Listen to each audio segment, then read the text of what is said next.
तुम्ही पाहत आहात MCN न्यूज मराठी। बुलढाणा जिल्ह्यातील खामगाव तालुक्यातील पोरज येथे नैसर्गिक शेतीवर प्रशिक्षण प्रात्यक्षिक घेण्यात आले।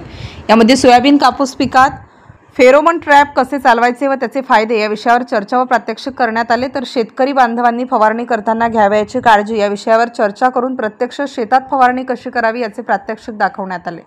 यावेळी गटांतर्गत प्रकल्पातील शेतकऱ्यांना फेरोमोन ट्रॅप फवारणी किट वाटप करण्यात आले। तसेच गांडूळ खत, जीवामृत, बीजामृत, सूक्ष्म मूलद्रव्य शेतकऱ्यांनी घरी कसे बनवायचे याची माहिती देण्यात आली।